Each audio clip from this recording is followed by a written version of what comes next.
ഓരോ തവണ ടീം പ്രഖ്യാപിക്കുമ്പോഴും തീർച്ചയായിട്ടും BCCIയുടെ ഒരു ഡർട്ടി പൊളിറ്റിക്സിന്റെ നാടകം കാണാറുണ്ട്. കഴിവുള്ള പല താരങ്ങളെയും ഒഴിവാക്കിക്കൊണ്ട് ടീമിൽ കേട്ടുകേൾവി പോലും പരിചയസമ്പത്ത് പോലും ഇല്ലാത്ത താരങ്ങൾക്ക് എല്ലാ ഫോർമാറ്റുകളിലും അവസരം നൽകുന്ന ഒരു ഇന്ത്യൻ ടീം സെലക്ഷൻ അടുത്തിടെയായി BCCIയുടെ സംസ്കാരത്തിൽ കാണാനായി സാധിക്കുന്നുണ്ട്. അജിത് കാൽക്കറുടെ നേതൃത്വത്തിലുള്ള ഇന്ത്യൻ ടീം സെലക്ഷൻ കമ്മിറ്റി കഴിവിനേക്കാളുപരി ടീമിലെ സ്വാധീനത്തിന്റെ പേരിൽ പല താരങ്ങൾക്കും അവസരം നൽകുന്ന കാഴ്ച പതിവാണ്.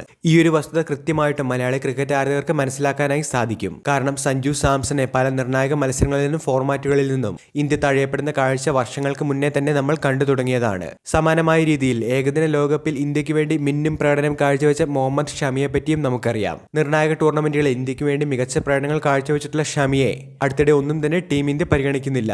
ഓസ്ട്രേലിയൻ പരമ്പരയ്ക്ക് മുന്നേ ഫിറ്റ്നസിൽ ഓക്കെ ആയിരുന്ന ഷമിയെ ഏകദിന പരമ്പരയ്ക്കോ T20 പരമ്പരയ്ക്കോ ടീം ഇന്ത്യ പരിഗണിച്ചതുമില്ല. ഇതുമായി ബന്ധപ്പെട്ട ഒരു റിപ്പോർട്ട് തന്നെയാണ് ഇന്ന് ഇൻസൈഡ് സ്പോർട്സ് പുറത്തുവിട്ടിരിക്കുന്നത്. ഷമിയും ചീഫ് സെലക്ടർ അജിത് അഗാൽക്കറുമായി അഭിപ്രായ വ്യത്യാസം ഉണ്ടായിരുന്നുവെന്നും ഇരുവരും തമ്മിൽ നേരത്തെ തന്നെ തർക്കങ്ങൾ ഉണ്ടായിട്ടുണ്ടായിരുന്നുവെന്നുമുള്ള റിപ്പോർട്ടുകളാണ് ഇന്ന് ഇൻസൈഡ് സ്പോർട്സ് പുറത്തുവിട്ടിരിക്കുന്നത്. വ്യക്തിപരമായ വൈരാഗ്യത്തിന്റെ പേരിൽ മാത്രമാണ് ഇന്ത്യൻ ടീം സെലക്ഷനിൽ നിന്നും ഷമിയെ ഇപ്പോൾ ഒഴിവാക്കി നിർത്തിയിരിക്കുന്നത് എന്നാണ് ഈ റിപ്പോർട്ടിൽ പറയുന്നത്. BCCIയുടെയും അജിത് അഗാൽക്കറിന്റെയും തീർച്ചയായും ഒരു ഫേവറിസം ഇപ്പോൾ ടീം സെലക്ഷനിൽ പ്രകടമാണ്. ഹർഷിത് റാണയെ പോലെയുള്ള ചില താരങ്ങൾക്ക് എല്ലാ ഫോർമാറ്റുകളിലും ടീം ഇന്ത്യ നിരന്തരമായി അവസരങ്ങൾ നൽകുകയാണ്.